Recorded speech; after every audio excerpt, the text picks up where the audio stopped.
Chapter 6. Visions of red water swelled through Vincent's subconscious.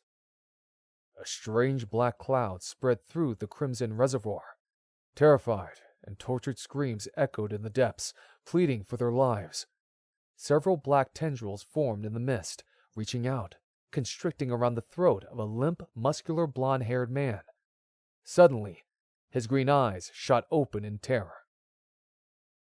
Vincent snapped awake, sweating after another one of his strange dreams.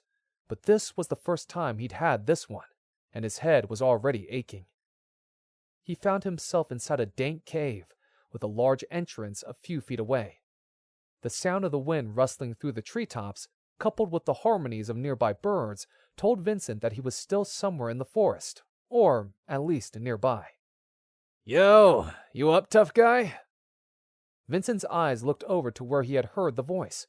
He attempted to rise, wincing at the sharp pain in his shoulder. Looking up, he saw the silhouette of a broad male leaning against one of the cave walls. Who are you? How did I get here? Vincent grunted. Jet's the name, my man. Listen, you got a hole in your shoulder, so be careful.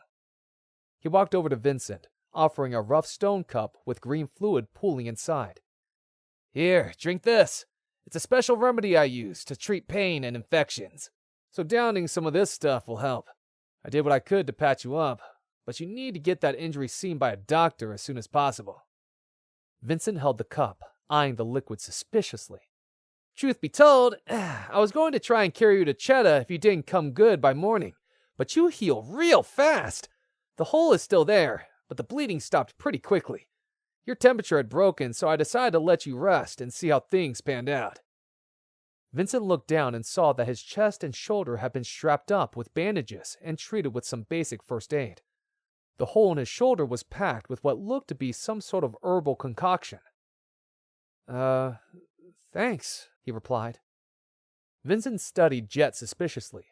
Large black dreadlocks fell past his chest, where a strange ring dangled from a chain around his neck. Vincent's gaze caught on the thick, golden bracers that encircled Jet's wrists and ankles. As he moved about the cave, they glinted in the afternoon light, beaming through the entrance of the cave. Where am I? Vincent asked. You're still in Starfall. You're lucky to be alive, bro. Jet looked like he was holding in a grin. Only a moron would travel through this place at night. Hellhounds are nocturnal and ruthless killers. And the Alphas certainly ain't anything to sneeze at. Vincent's eye twitched at being called a moron, annoyingly reminding him of Zero. Vincent exhaled sharply as he sat up slowly, covertly examining the surface of the cave walls. So, how did you find me?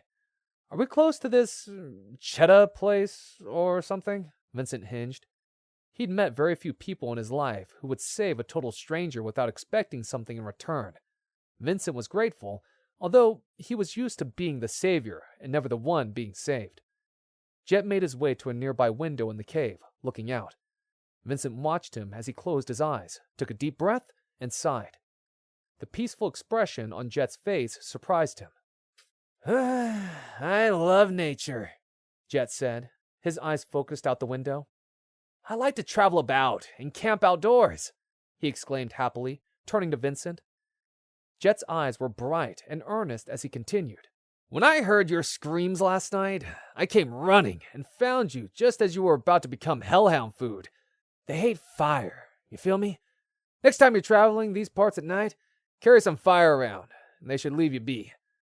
That said, if a hellhound spots an opportunity to get you away from the fire, they'll take it in a second. Anyways, I spooked them off and carried you here. Their pack should still be nearby. They stalk their prey relentlessly until you leave their territory, so they'll move in again come nightfall. Vincent's eyes traveled the cave walls again. Although he'd never been inside a cave before, something wasn't right about its design. He knew what rock looked like, and the formation of the interior surfaces looked far too smooth. Slowly, Vincent stood up from his makeshift bed of stone and dirt. Stretching his legs out, he staggered towards the light outside, careful not to turn his back on Jet. Jet seemed kind enough, but old habits die hard. Where are you trying to go, friend? Jet inquired, following him out of the cave. Squinting, Vincent's eyes adjusted to the warm rays of light piercing through the foliage above. He pondered how honest he could be. As he took another step, Vincent lost his balance and tripped over the uneven terrain, falling to the ground and spilling his drink deliberately to avoid Jet's suspicion. "Whoa! Easy there, my man." Jet kneeled to help Vincent up. I think I've just gotten a little turned around," Vincent grimaced, slowly rising back to his feet. "Did you say Cheddar was nearby?" "Yeah, brother. Actually, it's not too far at all," Jet answered, with a sincere smile that put Vincent's mind at ease, if only by a little. "Just head that way for about an hour." Jet pointed towards the forest helpfully. He threw Vincent his blood-stained singlet that had been folded nearby. As Vincent slipped it back on, wincing slightly, he smiled gratefully at Jet. "Thanks for the help, man. I owe you one, but I gotta go." Jet casually waved off his thanks as they exited the cave together. "No stress, my dude. You right to get there on your own?" he asked. "Yeah, I should be right. Thanks again." Vincent tentatively extended a hand to Jet. Without hesitating, Jet reciprocated. "Take care, man." Over Jet's shoulder, Vincent noticed a patch of dried blood staining the exterior of one of the cave walls. His eyes narrowed, and he bid Jet farewell without giving away his growing suspicions. Vincent turned and started towards Cheddar. He glanced around to get his bearings and noticed a black scorch mark on the ground nearby. He looked around quickly, now noticing several claw marks etched into the trunks of the surrounding trees. Vincent stilled. This was the exact spot where he had fallen last night. Dark as it may be, Vincent was certain that there was no cave here the night before. Vincent spun around. Hey, can you tell me Jet had vanished, and there was no sign of the cave that had been there seconds ago. Vincent looked around and rubbed his eyes, questioning his sanity for the briefest moment. Dumbfounded, he wondered if he'd ingested something illicit during his slumber. He called out to Jet, but there was nothing. Vincent shook his head, trying to clear his mind. He turned to take a few steps, but as he did so, his foot connected with the small stone cup still laying on the ground, a few drops of the green liquid still beading the rim. Vincent was torn. He wanted to investigate this strange, almost otherworldly experience, but he could tell it was nearing mid-afternoon. There wasn't much time left in the day, and he was concerned about his injured shoulder. Vincent wasn't sure if he'd be in any condition to fight if something foul was afoot. I guess it can't be helped, Vincent whispered to himself while scratching the back of his head in frustration. Meanwhile, a figure loomed high above in the treetops, watching, as Vincent reluctantly turned and continued on his journey. A little over an hour later, Vincent found himself beneath a large wooden sign hanging from 2 tiki posts, each carved into decorative horses. Etched calligraphy in the sign that connected them were the following words: "Welcome to Cheddar." Vincent walked curiously through the small town. Despite his injuries, he couldn't help but feel somewhat refreshed. Cheddar was the first town he'd ever seen outside the Ryuuga Ghetto. Marveling at the rustic decor, Vincent couldn't help but take in every strange building decorated in a horse motif. Before long, he spotted a large single-story building with a rusted and scratched horseshoe hanging above the entrance. Beneath, a sign read, "The Thirsty Horse." Curious, Vincent entered through the swinging wooden saloon doors. It was unlike anything he had ever seen. Striding towards the bar, Vincent pulled up a stool, shrewdly studying a stocky, bearded barkeep. Bearing the stigmata often created more problems than it was worth, so Vincent lowered his head to hide the black ring encircling his neck. "What is this place?"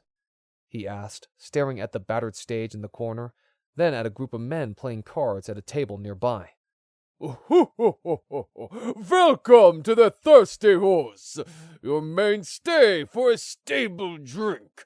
I can make any refreshment you want, spur of the moment." Vincent was utterly confused by literally everything the man had just said. What's good?" he asked dubiously. Scratching his beard thoughtfully, the barkeep replied, "Everyone has their own tastes.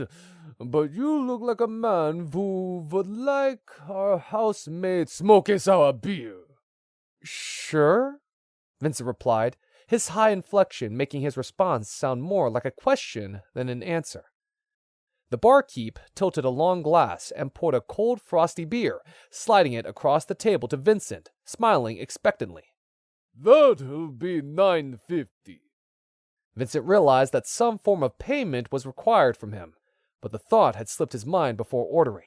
He searched his pockets, but had no idea why, knowing full well that he had no money. It's on me, a man called out. Leaning against a nearby pole, the man placed a few crisp bills onto the bar and signaled to the barkeep. Thanks, Vincent breathed, slightly relieved. He subtly scanned the well-dressed gentleman. A green gem hung from a chain around his neck, and scars marred the otherwise striking features of his face. A clean cross-shaped scar was visible on his left cheek, and a vertical cut ran down across his right eye. So, you must be Vincent Klein. I've heard a lot about you, he drawled. Vincent choked mid-sip from his very first beer. The rest of his mouthful sprayed all over the unimpressed barkeep. Mortified, Vincent sat there, his mouth agape, as beer dripped down the large man's face. The two locked eyes uncomfortably. Vincent shifted, but didn't dare blink. The young man sauntered up behind Vincent and hung his arm over his shoulder like they were old buddies. I thought your throat was a little hoarse. Sorry about my friend, neighbor, but surely there's no need to look so long in the face. The barkeep stood there silently for a few moments before breaking his stern expression and erupting into a hearty laugh. He wiped the beer from his face with a washcloth and continued cleaning the bar. I don't get it, Vincent whispered, looking between the barkeep and the handsome stranger draped over his shoulder. Cheddar's famous for breeding horses. Nearly everything here is horse-themed, and our large friend there really seems to enjoy a pun or two, he explained, gesturing for Vincent to finish his drink. So, you're the guy I'm supposed to meet? Vincent asked. The name's Agito. Listen, I'll be your guide until we reach our destination, and we've got a long way to go. Zero tells me you have a bit of an attitude. Vincent shot up quickly, his stool toppling backward, disrupting the other patrons as they drank. Where is that bastard? I have a bone to pick with him. Agito appraised Vincent's rough veneer, pausing on the bloody bandage beneath his singlet. He cleared his throat. As I was saying, Zero tells me you have a bit of an attitude. Agito held out his hand, and a fire erupted from his palm, extinguishing suddenly with a flick of his wrist.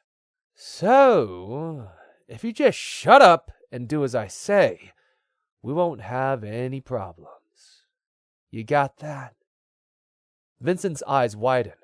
No one else had witnessed the flames, and even if they did, they certainly didn't react. How did you do that? Vincent asked aggressively. Agito chuckled. There's a lot of things in this world you haven't seen, my friend. Agito scrunched up his nose, slightly disgusted. Well, one of which, I suspect, is a shower. As Agito led them from the bar, Vincent looked down at his grubby attire and sniffed himself, flinching at his own offensive body odor. Agito strode purposefully through Cheddar, with Vincent struggling to keep up and easily distracted by the unfamiliar sights and smells. He bombarded Agito with questions along the way, but they fell on deaf ears. Frustrated, Vincent watched Agito's long brown braided hair sway behind him. His brilliant emerald green gem, encased by a golden harness, caught the sunlight with each step. He was attractive, despite the scars, catching the eye of every woman he passed. Vincent took a few quick paces to catch up. How'd you get the scars? He asked, his social etiquette clearly lacking. Agito slowed, stopping beneath a large tree soon after the edge of town. Yo! He yelled out, looking up. A mysterious stranger suddenly appeared on a nearby branch, as if teleported into existence. Dressed like a ninja, the person was donned in black, with white arm wraps and light armor around the chest and shoulders. A black hood with cat ears and a small half mask obscured their identity and gender, while a long tail with a razor-sharp claw on its tip wrapped itself around the branch. "What the hell? Where'd he come from?" Vincent shouted. "Hey, Kira! Think you can patch up our new friend here?" Agito signaled towards Vincent.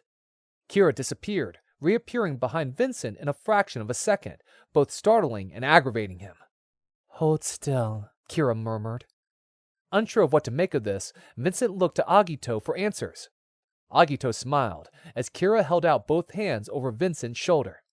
"Hey, what are you doing?" he asked, trying in vain to see behind him. A soft yellow light emanated from Kira's hands, and a strange warmth spread into Vincent's shoulder. After a moment, the pain began to ease until it was barely an ache to Vincent's utter astonishment. His eyes widened. "What the hell?" Rotating his arm around freely, he tried to make sense of what he'd witnessed, what he'd felt. Kira had already disappeared from behind him and then reappeared next to Agito. "Careful," Kira warned, in barely more than a whisper. "All I did was close the wound. The internal damage is still very much there, but it should do until you reach pulse." "Pulse?" Vincent repeated, looking up from his shoulder. He never heard of it. Agito grinned and patted Vincent on his good shoulder. "I'll explain on the way," he laughed. Dusk had set in, and they made their way by foot through the thin bushland. Lost in thought on all that had occurred since he had left the ghetto, Vincent didn't notice when he could smell and taste salt in the air. It was only when he started to hear a bizarre watery noise carried on the wind that he looked up to see the end of the bushland not far ahead. Both eager and alert for any danger, Vincent followed Agito and Kira through the trees. Before them was a blanket of pure white sand. Beyond that was a sparkling blue body of water stretched out as far as the eye could see. Vincent's breath caught. It was the most incredible sight he had ever experienced. The breathtaking cobalt ocean and the sea breeze gently massaging his face overloaded Vincent's senses. I don't understand. What is this place?" he asked. His eyes were wide. He didn't want to miss a moment. Agito smiled at Vincent's childlike wonder. "It's the ocean." Vincent's brow furrowed. "So, Zero's out there?" Moron." Vincent spun, frantically searching for the owner of the disembodied voice. Agito barked with laughter, and Kira let out a faint chuckle. Vincent growled. He couldn't see anyone, and there was nowhere to hide across the white dunes or in the ocean's swell. Then, out of the corner of his eye, Vincent spied a blue shimmer of light at the water's edge. Suddenly, a sleek boat that had been invisible came into view. Sitting on the stern, with a superior smirk spread across his face, was Zero.